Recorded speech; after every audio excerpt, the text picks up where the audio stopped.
Yo, man, Pimp C. When you listen to that Pimp C music or stuff that he had his hand in, dog, Top notch, nonetheless. he knew how to make music, like No, that's fact. music. There's certain artists, don't matter what they say, what they do, what they on, they just know how to make good music. Facts. And it's crazy because me and Quincy, one of the times we went to Atlanta, we started watching that Hip Hop Evolution thing on Netflix. Yeah. And when they were talking about Pimp C, I think Bun B was talking about him, and he was saying how Pimp C used to actually like he would look on the records to see who played the parts, and he would hit them up to basically come replay whatever was on the record or something. So he was like sampling it, but he was sampling it to like the 10th degree because he was having an actual person, play on these records. Real time. And it's like, bro, like, ain't no rapper like that, especially at that time, was thinking like that. You know what I'm saying? Like, I'm gonna have these great session players come and help me produce this stuff. But that's why you could hear the early UGK stuff, and you could hear, like, you could listen to it now, it still bumps. You know what I'm saying? It still got a big sound. It's still something that you could listen to now because it's that production. It was just top notch. So I put 8-Ball MJG in that category too. All right, so this is an artist that I don't think collectively we talked about, the three of us, real quick. An artist that just knows how to make music. Let's see, your cam good, fine? Yeah. Okay, so if that happens, I don't got to worry about it. Yeah, just keep going. Yeah, okay. So an artist that collectively we haven't spoken about, that I feel like I can't stand this dude, but he just knows how to make certain tracks, which is Kodak Black. That's facts. So how do y'all feel about Kodak Black? How do you see, what kind of artist is he? I mean, he's just in his own lane of hip hop. Like, you know what I'm saying? Like, that's why he appeals to a certain crowd. But it's not that he's making bad music. He has a good sound. It's just he's, it's like any other hip hop artist. You gotta kind of be for you. You know what I mean? Like, there's certain songs with Kodak Black that I really mess with, and there's other songs that I don't. You know what I mean? At all, right? I know there's some people that mess with everything he drops. So it's just I got the relate. Yeah. Shout out my boy Ryan over Bosa's podcast. If you listen to this, like, and Leslie, like, they love that Kodak Black, and like, as much as I don't want to love it. Like, I listen to Super Gremlin and I hear the samples, like, and I'm gonna zoom this time. I'm like, oh yeah, this guy could make a song though, And I'm catching on, and I can't, like, I'm walking through the grocery store buying groceries, and I got the melody in my head of that song, and I'm like, damn, here we go, liking a song. So I don't know, there's just certain artists who are really good at knowing what they can do and knowing how to put the best quality of what they do on a track. And I feel like that was like Bun B, that was Pimp C, 8-Ball MJG, Kodak. But there's some stuff I don't like, but still, like, they got a good notch of, they don't got to be the best quality artist, but if they keep putting that good music consistently out for their fans, I saw I put Fab. Fab has his lane of music. And I love it. So there's nothing that he can't put out. Summertime Shootout 1, 2, 3. Soul Tape 1, 2, 3, all the shit, young OG, like, there's nothing he can't do wrong with me. So that's how I figured, like, staying in your lane as an artist is big, and those are those kind of artists that they got the longevity for sure. Yeah, and that's why they have the longevity, because they appeal to a certain. They're not like a here today, going tomorrow kind of style. Like, they're gonna definitely transcend time. It's just they gotta appeal to you. They have their niche, I guess you could say. Yeah, and it's like a crazy thing about Kodak that I'm about to say, but you got to follow me on this, is he reminds me a lot of Tupac. Because when you go back and listen to Tupac's old stuff, you got to think about, like, this ratchet stuff that Pac was doing was coming out in between all them other crazy tracks too. You know what I'm saying? Like, nah, but Pac's persona and Kodak Black's persona were two different personas. Like, you was scared of Pac. You think people scared of Kodak? The way he be acting and dressing? Like, I know his goons, he got goons, but himself. I'm not really saying like from that point of view, but just more like straight musically. You know what I'm saying? Like they're giving you the crazy stuff, like the records that you're like, wow, man, like, you know, the way they because he be writing, man, like the stuff he be saying, like there's certain, like Quincy said, I don't like everything, but the stuff that I do like, he be going in, man. You know what I'm saying? Like, all right, so but you know you're comparing him to Pac's music. You're not comparing him to Pac though. exactly, I'm not comparing him like as a person. It's just the idea that like I thought you compared him as an artist to Tupac. I was about to say. no, just the idea that Pac was I was like, hold on. Pac was dropping that like basically ignorant stuff too. Yeah, you know what I'm whatever, saying? he Like, said whatever he wanted to say. That's why, like, I don't know who sent that, where the when get money and Pac was going on like fuck Bad Boy, fuck Biggie, fuck everybody as a record label, and like he was just going. He said whatever he wanted to say. yeah, it's crazy. Like, and we think about it now, like wow, that was an iconic moment or whatever. It's Tupac, so we think about it different, and also because he died. But it's the same kind of stuff that people say about somebody like Kodak, like that he's an idiot. You know what I'm saying? Yeah, it's the same stuff. That's the. It's funny, like that's something we never talked about. But like I said, I was in the car listening to it on the way to the grocery store. And then I'm in the grocery store singing it, and I'm like, look at me. Like everything I said, look at me. So like fuck with this shit. Facts. And then like crazy thing, the same way we're kind of like talking about Kodak and like how he got like those two sides or whatever, and like the specialness of people as artists. I was talking to y'all earlier about the Damon Wayans thing with when he was talking about Dave Chappelle, like his specials and stuff. And I wanted to read a couple little pieces and see what y'all thought about it. So he said, these are direct quotes. He said, they're filming everything he do right now and putting it out as specials. The thing is, you got to ask yourself as an artist, is it special or are they taking advantage of me because I'm special? So what do you think about what he said? Damon Wayans said that about Dave Chappelle. So when he said, are they taking advantage of me because I'm special, like as the comedian in the situation? Exactly. Basically, he's saying like him being Dave Chappelle and having this magic to him and him being one of the greatest comedians, are they just taking advantage of I'm hot right now, or is this really something that needs to, you know, be called a special? Because like his main thing was like, is this a speech or a special? You know what I mean? And it was literally an acceptance speech. I think it's Dave Chappelle taking advantage of it. Agreed. And getting paid off his likeness. But like, you also got to take into account, bro, like, you know, everybody always says Dave Chappelle walked away from $50 million. They like, it's easy to say that, but like, he actually did that. You know what I'm saying? And it's like to do that and come back on top, you know what I'm saying? And not come back on top, but like, he, you know what I'm saying, got Chappelle show on Netflix now. You know what I mean? It's like, it's full circle. So like, if I'm Dave Chappelle, bro, I'm just taking the moment. I'm reaping the benefits of that moment, bro, because I know that I made huge sacrifices for this. And he knows eventually it's gonna die out too. It's gonna die, exactly. Yep. So that kind of even leads into like the next thing where it's like, you as a person, Quincy, you could kind of like discern those two things. Same with you, Joe. Like you could see, hey, he's hot right now, he's getting paid right now, and you as a fan can understand, as he's dropping so much content right now, it's not all gonna be a classic, you know, the best special of all time or anything like that. You know what I'm saying? Like, you know how it is. Like that kind of specialness creatively. Like you even look at somebody like Michael Jackson. All his albums aren't classics, you know what I'm saying?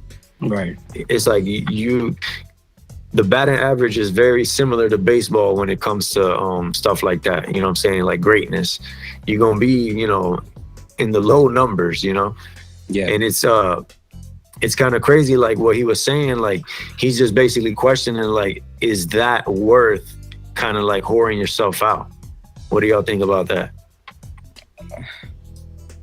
I don't really see it that way. You know, I think, I don't know, because I'm not, it's almost like, it's like me being, you know what I mean, an artist and seeing Drake do his thing and saying, oh, he's just whoring himself out. Like, that's not what we say about Drake. We say, bro, he's taking advantage of the moment.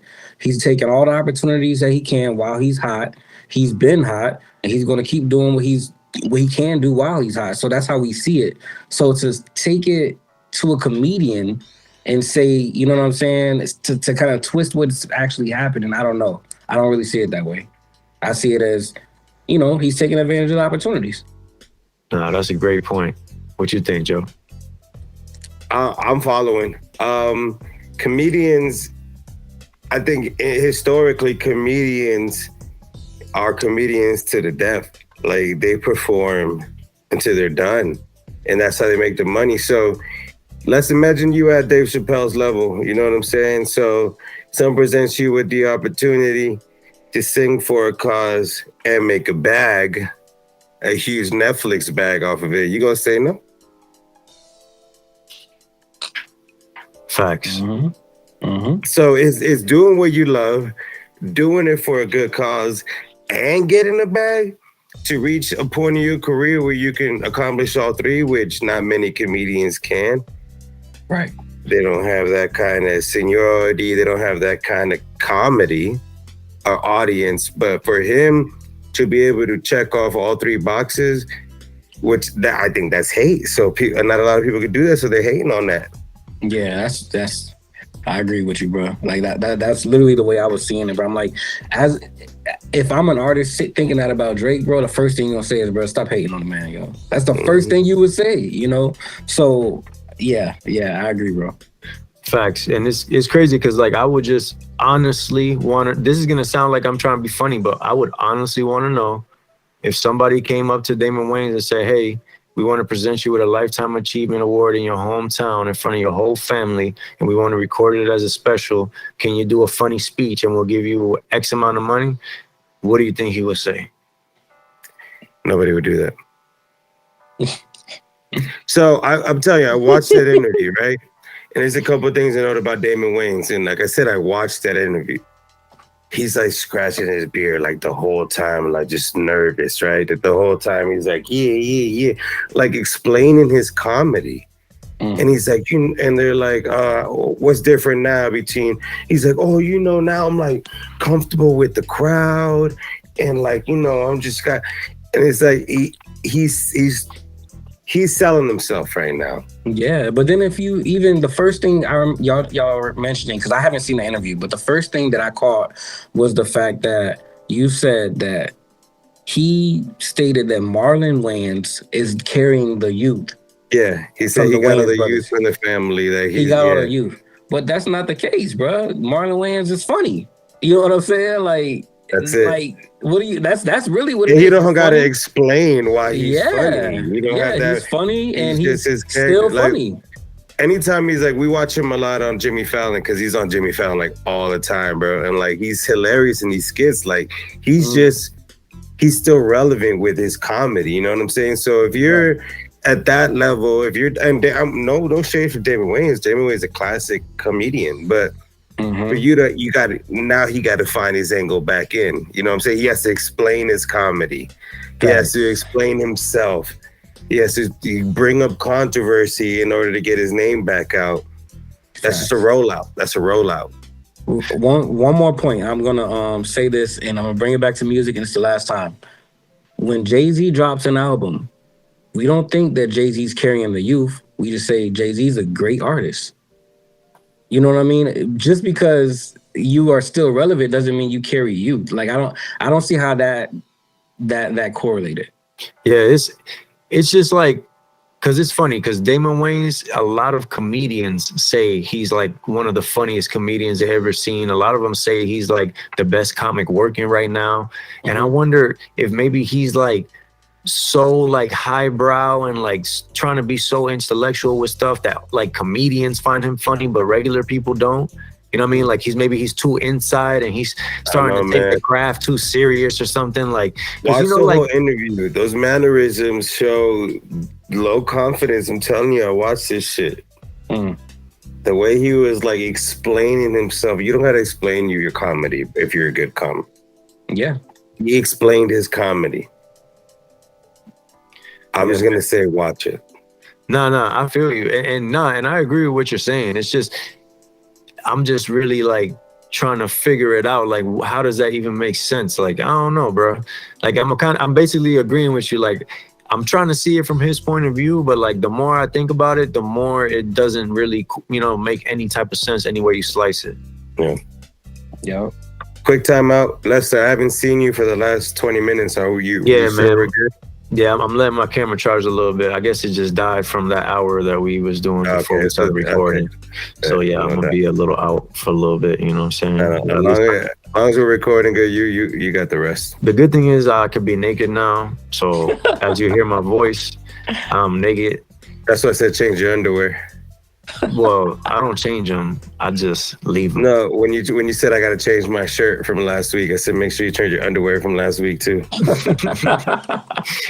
The bad thing, and I don't know if this happens to y'all, like, like when you wear stuff and then when it gets washed, it goes right back to the top of the thing. So then you don't even remember that you wore it already, and then you wear it again, and then you realize like, dang, I keep wearing this shirt because it just keeps being the top shirt on my thing.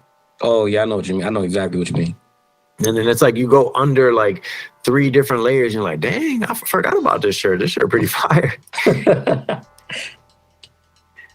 But yeah, man, I definitely agree with y'all just to like button up that Damon Wayans thing. I definitely agree with y'all. And it kind of even goes into like what we were talking about in the group chat earlier, just about how sometimes people will have like a certain way of thinking, and then it just dictates how they perceive things for you. You know what I'm saying? Like, because he himself might not do that, or maybe he feels like that's not a lane that he would go down. He wants to, give his opinion about Dave Chappelle doing it. And it's like, if it's not your thing, it's not your thing. You know what I'm saying? Like, if it is your thing, it is. If it's not, it's not. Like, people do different stuff. That's what he's doing. And it's kind of like you were saying, Quincy, you should just be happy he's getting money. You know what I mean? Like, he ain't hurting nobody. He ain't doing nothing. You know what I'm saying? Like, just because you ain't found it funny or you might not have liked the concept doesn't take away from the fact of what he's doing. You know what I mean? Yeah. And honestly, I think that's one personality trait that the three of us share here in this party. Like the way Quincy maneuvers with his sales and his couponing and the way he does shit and the way that Lester maneuvering, like, there's no comparing anything else to Lester's life. Like, Lester has everything that he needs in life, and not worrying about what everybody else thinks and how they're setting standards, and just continues to doing the shit the way that you do it and being content with it. Mm-hmm. That's the kind of person to be. So the second you speak on how somebody else does some shit, I'm looking at you like, all right, what are you insecure about? Fact. Yeah, facts. Because even like, bro, even people that I fell out with or people that I don't mess with like that, I mean, whatever the case is, I see things from their point of view and I understand why they did it, because with the situation they're in, the person they are, like, I understand people ain't the same. You know what I mean? Just because I wouldn't move like that doesn't take anything away from you or take anything away from me. It's just what it is. And if the things don't align, things don't align. And I feel like people just take stuff so personal. You know what I mean? Mm-hmm. Like, bro, we're all adults. We're not going to line up on things. Interests are going to change. Things are going to happen. If you falling out, I don't even like that way that sound, because it even carries like a negative connotation. You know what I'm saying? Right. Sometimes you just don't be so involved with people, and it's not like a certain reason. It's just things shift. You know what I mean? If I'm making music, and let's say Joe ends up not really listening to music that much anymore down the line, and we don't share that, and that part is gone, I'm going to be mad at Joe because he don't listen to music anymore. Like, bro, people do what they do. Like, that's what it is. Great point. And a conversation I actually had the past weekend in Orlando. One of my homies, like, we don't talk like that all the time. But this is one of my homies that I pretty much known before everybody. My sister asked me, and she's like, "What's up with this dude?" I'm like, "It's cool. We don't talk like that." She's like, she thought something was wrong. But I was like, nah, it's just like, that's our relationship, and we're good with that. We understand that. We've known each other for so long. And then when I'm in the I saw him, I caught up with him. So we know, like, we're good. But it's like, a lot of people set standards on that, and it's just like, yo, you gotta see, like, that's just kind of relationships you end up having with people, and you gotta understand those are relationships you have with people. Yeah. It's Yeah, like man. you can't, bro, you know how exhausting it would be at the end of your life or late in life, and every relationship that you've had in life stays at its peak. Like, you know what I mean? Like, that would be You're so not getting no sleep. exhausting. You're not getting any. Everybody's problem is your problem. Like, you know what I mean? It's just like, and that's just life, dog. You know what I'm saying? Like, you got to be able to really balance. And, you know, some people are, you know, here for, you know, a phase of it, you know, and some are here for a lifetime, but you're not supposed to stay. You can't stay at that peak with everybody. You know what I'm saying? And just because you It's not didn't stay at that realistic. peak, it's not realistic. And just because you didn't stay at that peak doesn't mean there's a, like Lester said, a negative connotation behind it. It just means that's the way life went for you guys. And you know what I mean? It's finding that balance. That's really it. Yeah, man. I feel like it's even crazy to think that people that you know since you was like 10, 11, 12, 13, teens, even early 20s, That that you long. guys are just going to be, you know, holding hands through eternity. You know what I'm saying? Like, it don't work like Bro, that. Like, it we all doesn't. go way It's down tough. different paths. You know what I'm saying? People go to the gym, people play ball, people like to go clubbing, like people do all these Mhm. different things. And it's like, Some people play video games. Some people, you know what I'm saying? It's like, Mhm. so common hobbies just allow you to communicate with people more. That's Mhm. not, it's not favoritism. It's just common hobbies. That's just what it is. So it's like, I do the shit that my homies like to make sure, you know, I'm involved in their shit. They do shit that I like to make sure they're involved in our shit, and that's friendship. You know what I'm facts. saying? But Mhm. if we don't do any of the same shit together, then it's like, Bro, you I want to don't hear know. my theory about Call of Duty? It brings people together. Check this out. My theory is all of us guys, like, and I say guys because the ones that we play with is all guys, you know what I'm saying? So Mhm. all of us guys have all, like, not subconsciously, but in your mind, we've all decided, hey, these free times that I have during the week, I'm gonna spend it with the boys. Mhm. You know what I'm saying? Like, Like, you could be spending that free time doing something else. You know what I'm saying? Like, we all got different hobbies and stuff. You know what I mean? Like, you know, we rearrange it to say, hey, this time I'm gonna chill with the boys. You know what I'm saying?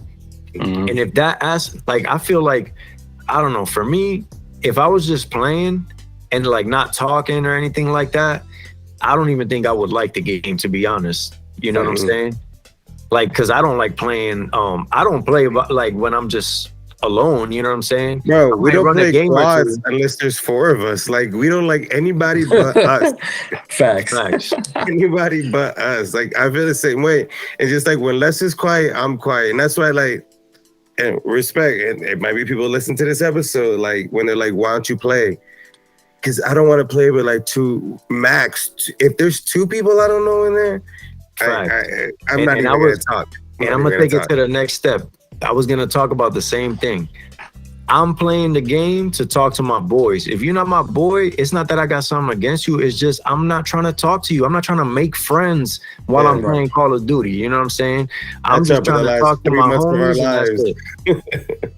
You know what I'm saying? And it's like, whenever them random people's in, it's like I literally got nothing against them, but it's like, bro, I'm just trying to have a good time with my boys. That's it.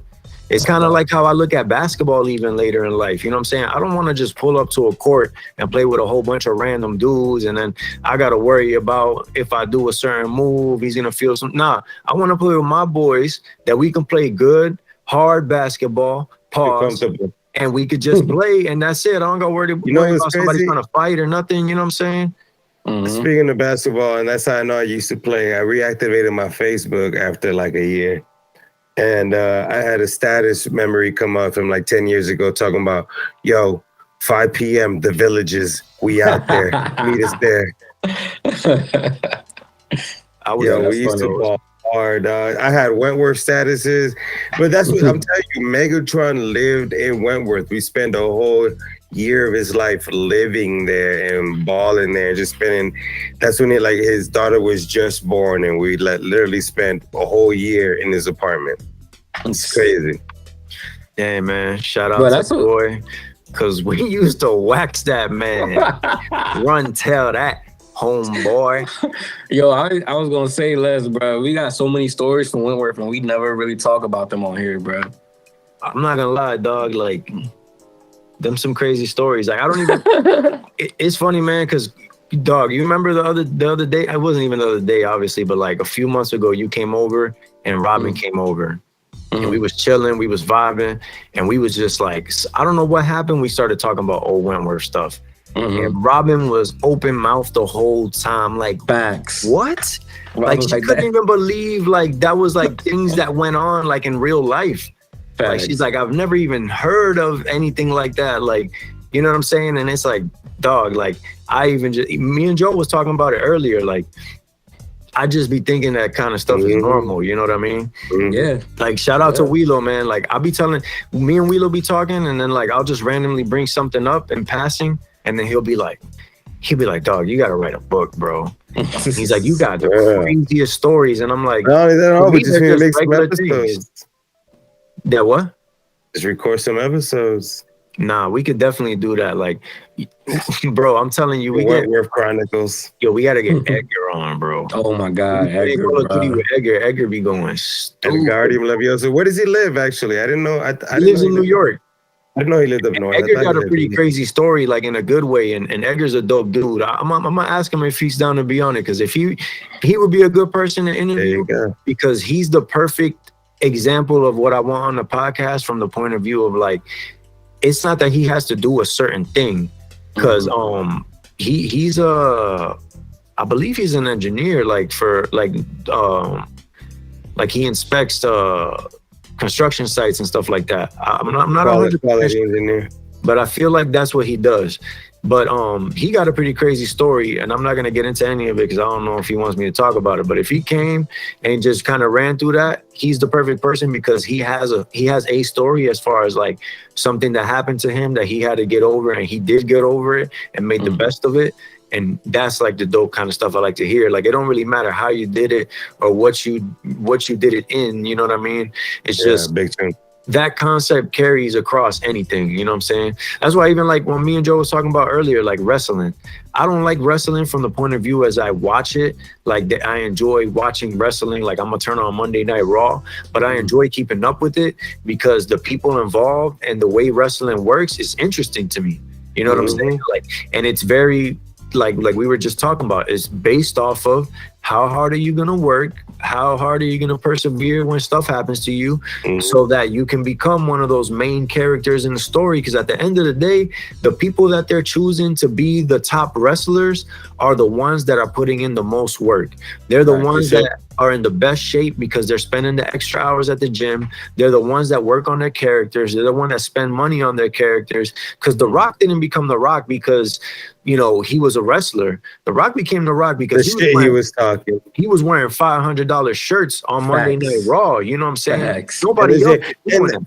That's what I said earlier. So John Cena, and so he played like the hip hop character, you know, like in almost a Teenage Mutant Ninja Turtle like hip hop character, to the knee pads and the elbow pads.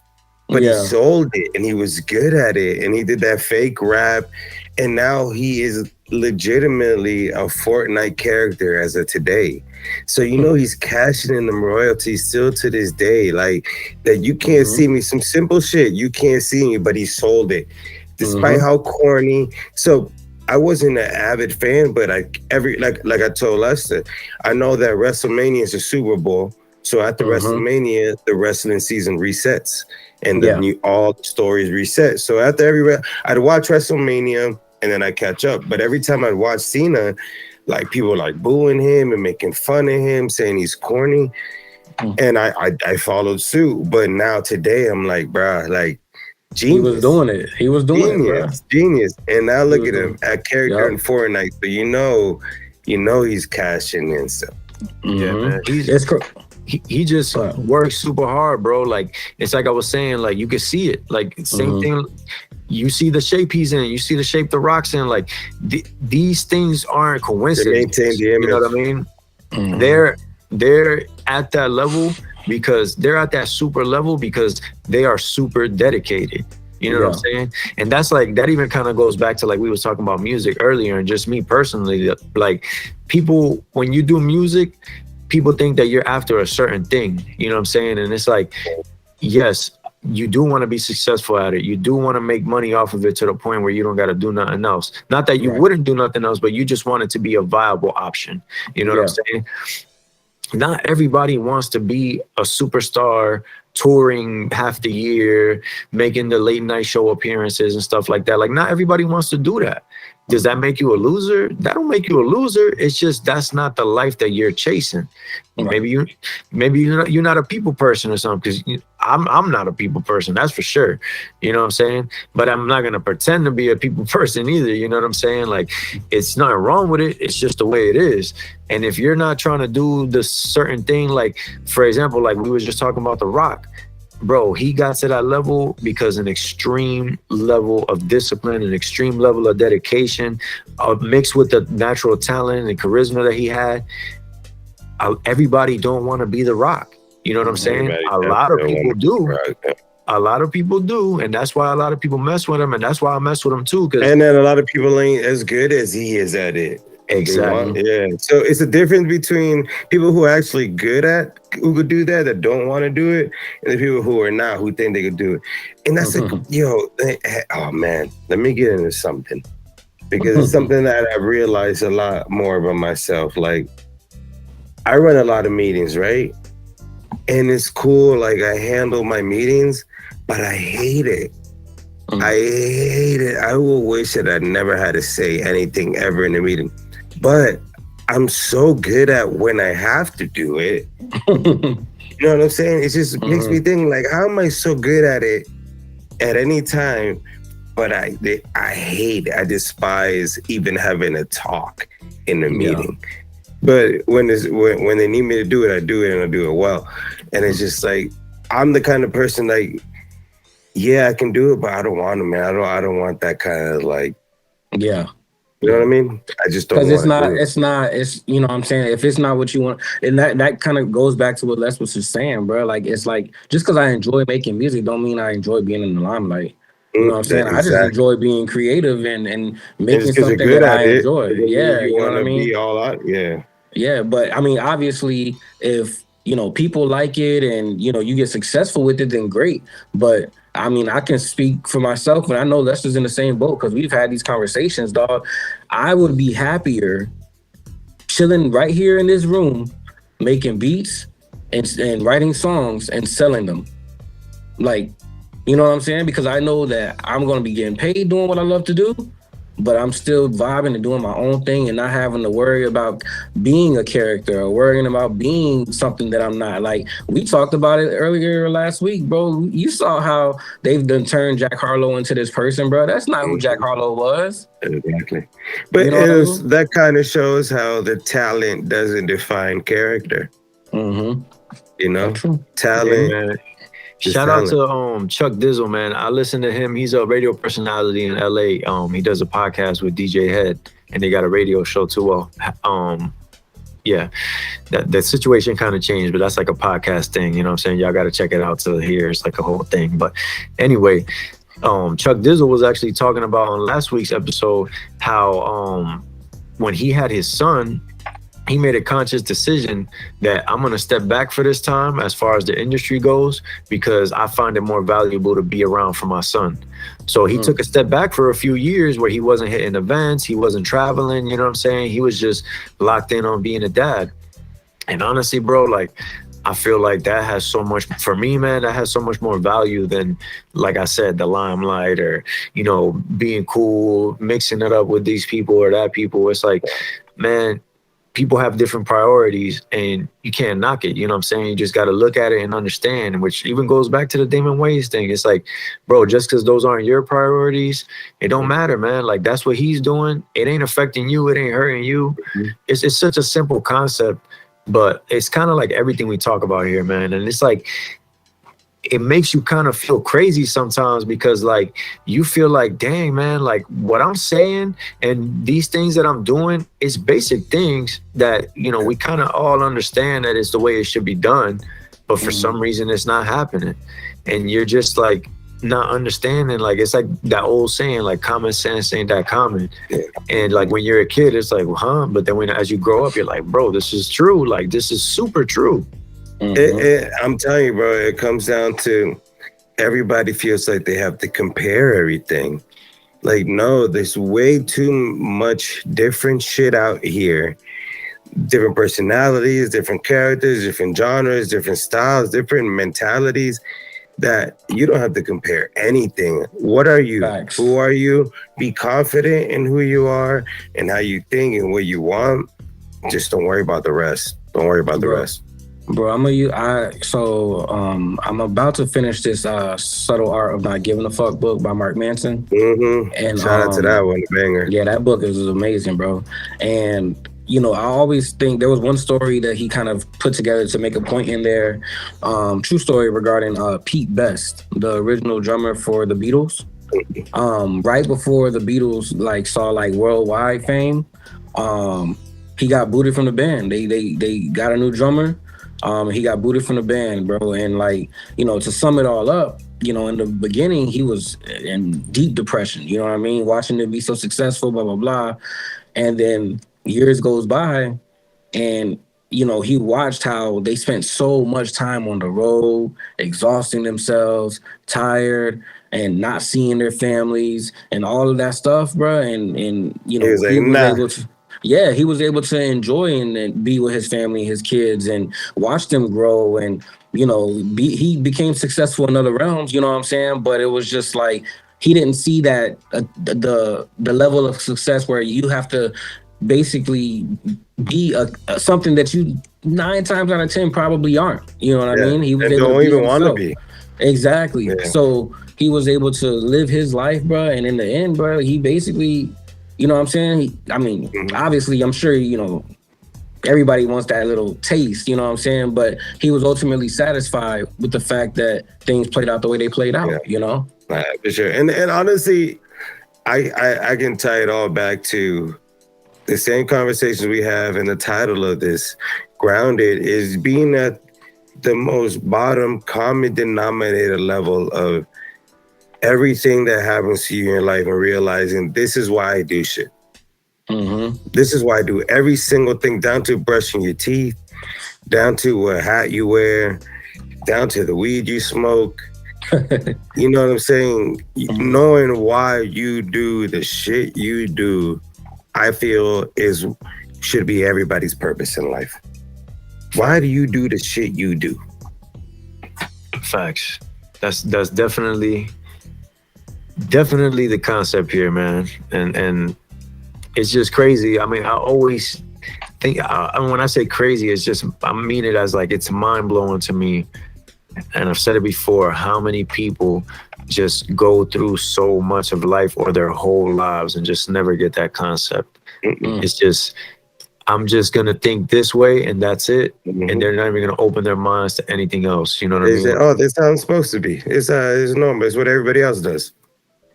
It's crazy. Every time I travel, I always look at one street and I just imagine in my head, one of these people here has never left this spot. You know what I mean? Crazy. I don't know who it is, but somebody around here, they just been here forever and they're never going to see nothing else. Absolutely nothing else but that. But you got to respect that too. You got to give everybody the level of respect. You know what I'm saying? Yep. That takes a lot out of a human being. Yep. And that's kind of why I always reflect on that, because it's the same thing we're talking about. Everybody does so many different things, and it just makes you wonder, dang, imagine just being all in one place your whole life. What does that feel like? You know what I'm saying? And then it's like you said, some people just, that's just what they like. You know what I mean? It's crazy. It's crazy to think about. I'll be on these random road trips sometime, driving in the mountains or the middle of fucking nowhere, and see these random houses where people live. And I just think what kind of life do you live where you could just live in the middle of nowhere, no kind of civilization at all, literally just a house and nothing for miles.